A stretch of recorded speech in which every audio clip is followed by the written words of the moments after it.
first question. We'll start with Mr. Miller, and then we'll go down the line.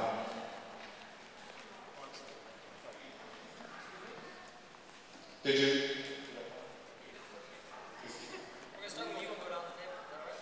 Okay, question number one. I thought okay, first question is, too many MPS students are not graduating, and too many of those students who do graduate are not proficient in math and reading. Can you explain to the audience why you think that is? First, I want to shout out to all the students here tonight. Thank you for coming. This is about you, and I hope someone asks your opinion about this takeover.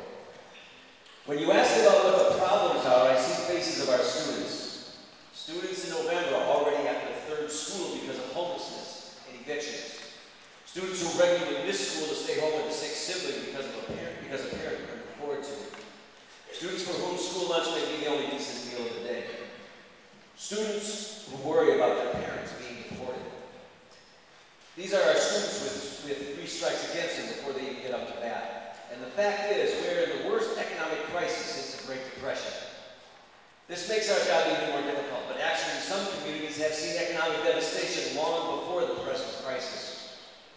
In a recent study on 9 low-income zip codes that MPS is serving, here's what they found. For every single job opening in 9 zip code districts that we serve at MPS, there were, for every single job opening, there were 25 job seekers.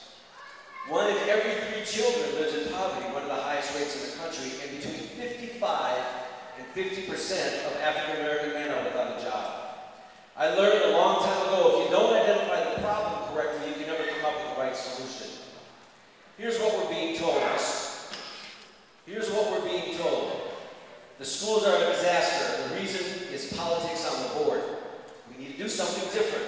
Why not replace the board with mayoral control? That's different, and it's working in a bunch of other cities, and it will help us get a big pot of race to the top money. Here's the reality. Milwaukee Public Schools has serious problems, particularly the achievement gap. I ran for the board to attack the achievement gap. I know these problems inside and out, from the bottom up as a teacher and a principal, and a parent of 2 MPS graduates. Too many of our students are not reading at level, and too many are dropping out of school before graduating. But let's be clear on the data. Our graduation rate is 67.7%.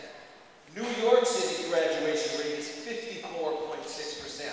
After 7 years of mayoral control, and their superintendent brags about those numbers. This is who we are supposed to copy. In the midst of all these high-stakes standardized tests, the Department of Instruction finally agrees that our test is flawed and will be changed. But not right now. We have many schools being penalized, failing a flawed test. Even Artie Duncan last week admitted that standardized tests are problematic. The state finance formula is fundamentally flawed. It penalizes districts that don't tax to the max, and it in no way meets the inflationary cost of teaching our kids. Plus, we have had serious cuts in general and discretionary funding from the state. On top of the state funding problems, the city, Milwaukee, and the county, Milwaukee, make us a scapegoat for their financial woes. The county won't give us a reasonable discount for student bus transportation, even though MPS is the largest purchaser of public transportation. The city pulled our nursing program, which we had to reinstate with millions of dollars that should go to the classroom. The city dropped the annual facilities fund support of $10 million that we have to take from the classroom. And how about the city paying for police to patrol high schools at the end of the school day, a critical time when violent activity occurs? We pay for that time out of our general funds. We need to come together to give relief to our communities. We need some bold ideas. Mayoral takeover is not one of them.